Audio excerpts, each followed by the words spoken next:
Değerli izləyicilər, videonu bəyənib kanala abunə olun ki, hər kəs son xəbərlərdən anında məlumatlansın. Yanvarın 3-də saat 16:40 radələrində Astara rayonunun Təngər kəndi ərazisində ölüm nəticələnən yol nəqliyyat hadisəsi baş verib. Daxili İşlər Nazirliyi Mətbuat Xidmətinin Lənkəran Region Qrupundan Cənubi Bürosunun sorğu cavabları bildirilib ki, Məmmədzadənin idarə etdiyi Mercedes markalı mikroavtobus idarəetmənin dirilməsi nəticəsində aşıb.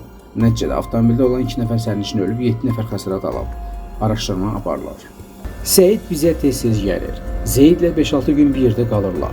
Öz dövlətləri var. Onlara qarışmırıq. Ailəsi də özəl günlərdə yanımızdadırlar. Seyid və oğlum dostdur. Hətta bağ evləri bizim yaxınımızdadır. Demək olar ki, qonşuyuq.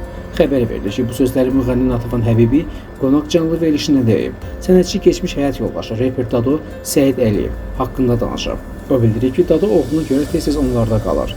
Natıfan şəxsi biznesindən də bəhs edib. Sənətçi əsasən gəlirlərinin toylar yox, biznes olduğunu bildirir. Sənətlə qazanmağıma ümidim qalmayan ərəfədə biznes qurdum. Ailəyə mən baxıram, ticarət işidir, toylarım da olur. Amma prodüserlər onu vurmasa mənə gəlib çatsa.